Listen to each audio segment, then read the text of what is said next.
बिस्मिल्लाहिर्रहमानिर्रहीम। पाकिस्तान की constitutional history की दूसरी एपिसोड के साथ मैं ज़फ़र नकवी आपकी खिदमत में हाजिर हूँ।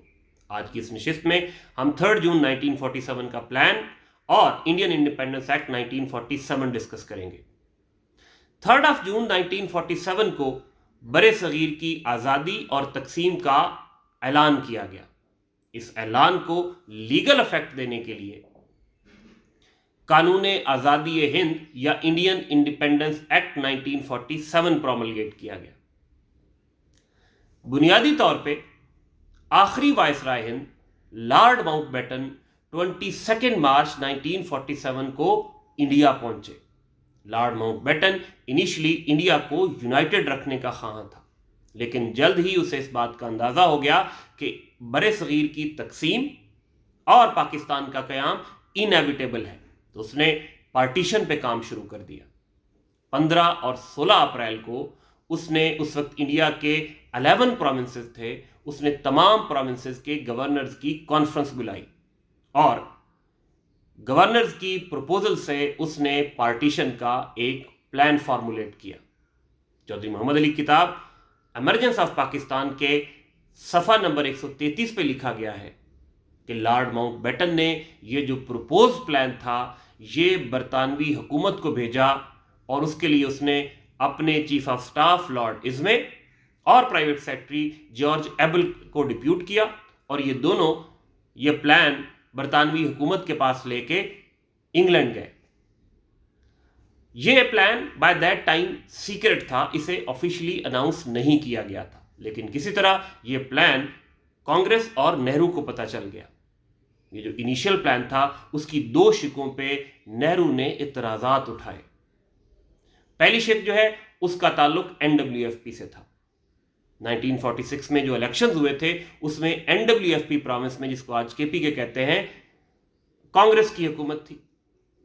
तो लेकिन जो एनडब्ल्यूएफपी की लेजिस्लेटिव असेंबली थी वो कम्युनल डायनामिक्स को रिफ्लेक्ट नहीं करती थी। वहां एनडब्ल्यूएफपी में उस वक्त सिखों और जो हिंदुओं की पॉपुलेशन थी वो पूरे प्रोविंस की पॉपुलेशन का महज 8% थी, लेकिन असेंबली में उन्हें 24% नशिस्तें दी गई थी। तो बरे सगीर की तकसीम चूंकि कम्युनल लाइंस पे हो रही थी तो मुस्लिम लीग का मुतालबा था कि वहां कांग्रेस की हुकूमत खत्म करके एनडब्ल्यूएफपी में नए इंतखाबात करवाए जाएं, और इनिशियल प्लान में मुस्लिम लीग की इस डिमांड को एंडोर्स किया गया था। दूसरा जो मुतालबा था नेहरू का वो ये था कि इनिशियल प्लान में इंडिया और पाकिस्तान को इक्वल फुटिंग पर ट्रीट किया गया था। नेहरू का मुतालबा ये था कि इंडिया को, भारत को ब्रिटिश इंडिया का सक्सेसर माना जाए और पाकिस्तान को एक ऐसा इलाका माना जाए जो मेन इंडिया से अलग हो रहा है, सीसेशन कर रहा है। अच्छा, उसका इंपैक्ट क्या था? उसका इंपैक्ट ये था कि जो भारत था उससे बेसिकली 15 अगस्त 1947 से पहले सब कॉन्टिनेंट को ब्रिटिश इंडिया कहा जाता था। तो वो जब ब्रिटिश इंडिया का सक्सेसर होता तो जो राइट्स थे, जो इंटरनेशनल ऑर्गेनाइजेशंस की मेंबर थी ब्रिटिश इंडिया की, वो ऑटोमेटिकली भारत को ट्रांसफर हो जाती, जिसमें यूनाइटेड नेशन शामिल है, जिसमें वर्ल्ड बैंक शामिल है, जिसमें आईएमएफ शामिल है। तो लॉर्ड माउंटबेटन ने नेहरू के ये दोनों मुतालबात मान लिए और इनिशियल प्लान को रिवाइज कर दिया। उसके बाद जब उसने ये रिवाइज्ड प्लान ब्रिटिश गवर्नमेंट के नोटिस में दिया तो ब्रिटिश प्राइम मिनिस्टर ने लॉर्ड माउंटबेटन को कहा कि वो खुद इंग्लैंड में आके इसको एक्सप्लेन करे। ये बात असद सलीम शेख की किताब हमारी दस्तूरी तारीख के पेज नंबर 289 पे लिखी गई है। तो लॉर्ड माउंटबेटन ये रिवाइज प्लान लेके इंग्लैंड पहुंचा 18 मई 1947 को। वहां ब्रिटिश गवर्नमेंट ने उसके इस प्लान को अप्रूव कर लिया। 31 मई 1947 को माउंटबेटन वापस आया। 2 जून 1947 को उसने 7 इंडियन लीडर्स को वायसराय हाउस बुलाया, जिनमें कायद आज़म मोहम्मद अली जिन्ना शामिल थे, नवाब लियाकत अली खान शामिल थे, सरदार अब्दुल रब निश्तर शामिल थे, जवाहरलाल नेहरू थे, कांग्रेस के उस वक्त के सदर कृपलानी थे, वल्लभ भाई पटेल थे और सरदार बलदेव सिंह शामिल थे। उन लीडर्स के सामने जब उसने ये प्लान पेश किया तो तमाम लीडर्स ने इसकी अप्रूवल दे दी। तो उससे अगले दिन 3 जून 1947 को ये प्लान ऑफिशियली अनाउंस किया गया। 3 जगहों से एक वक्त में ये अनाउंस हुआ, Viceroy House Delhi, House of Lords और हाउस ऑफ कॉमन इंग्लैंड। तो ये 3 जगहों से ये प्लान साइमल्टेनियसली अनाउंस हुआ। इस प्लान की जो मेजर शिक्कें थी वो ये, एक तो ये बात अनाउंस की गई कि इंडिया को यानी ब्रिटिश इंडिया को या बड़े सगीर को डिवाइड कर दिया जाएगा। उस वक्त 11 प्रोविंसेस थे इंडिया के, जिनमें 7 हिंदू मेजॉरिटी प्रोविंसेस थे और 4 मुस्लिम मेजॉरिटी प्रोविंसेस थे।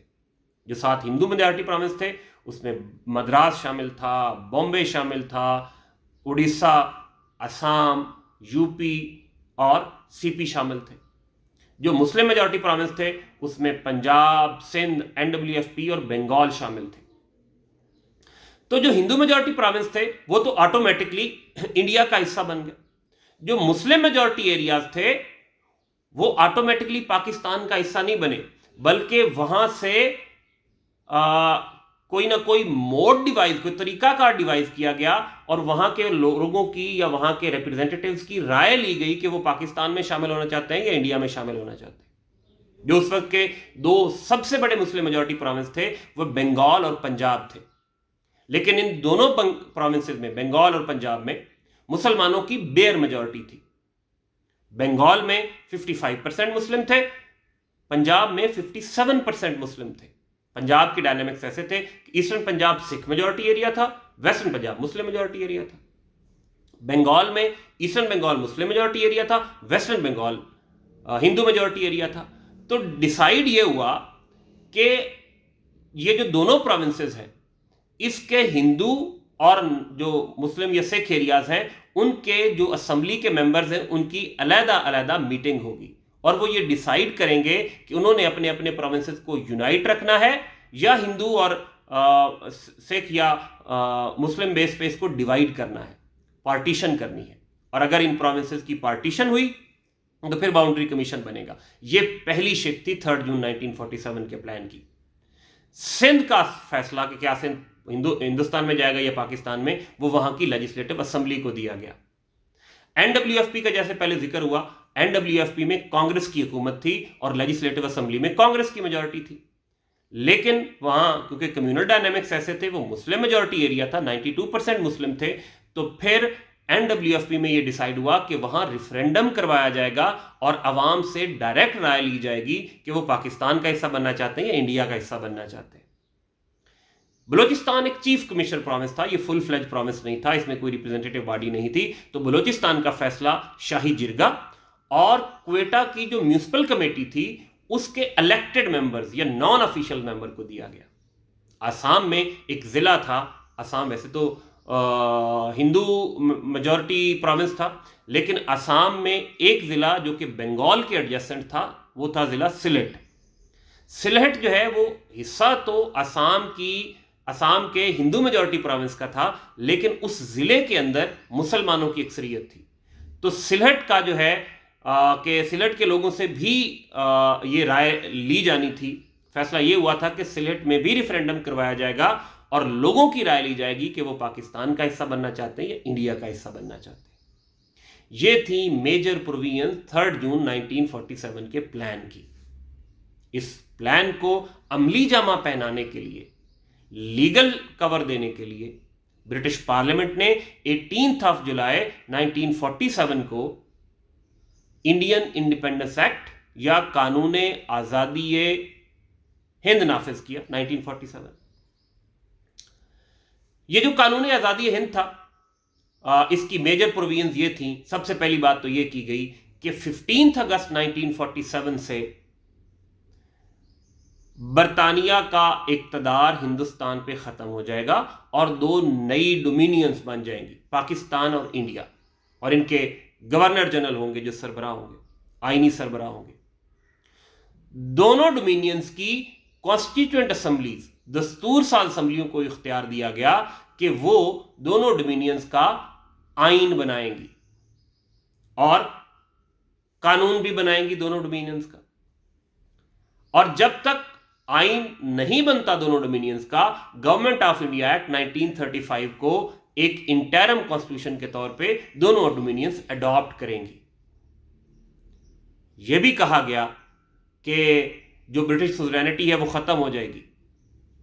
जो शाह बरतानिया थे, जॉर्ज सिक्स उस वक्त ब्रिटिश मोनार्क थे, उनके जो ऑफिशियल टाइटल थे, जो उनके सरकारी अलकाब थे, उसमें शहनशाह हिंद भी शामिल था, उसको ख़त्म कर दिया गया।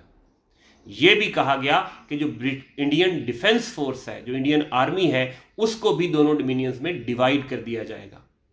और इसी इंडियन इंडिपेंडेंस एक्ट में बंगाल और पंजाब की पार्टीशन की भी बात हुई। तो ये मेजर प्रोविजन थी गवर्नमेंट ऑफ अपना इंडियन इंडिपेंडेंस एक्ट 1947 की। तो आज के लिए इतना ही। हमने 3 जून 1947 का प्लान, उसका बैकग्राउंड और इंडियन इंडिपेंडेंस एक्ट 1947 डिस्कस किया। अगली नशिस्त में हम पाकिस्तान की दस्तूर साज असम्बली यानी कॉन्स्टिट्यूएंट असम्बली, वो कैसे बनी, उसके मेंबर्स कौन थे, उसकी कंपोजिशन क्या थी, उसकी पावर्स क्या थी, और उसके बारे में जो दीगर मालूमात हैं वो डिस्कस करेंगे। आज के लिए इतना ही। अल्लाह हाफ़िज़।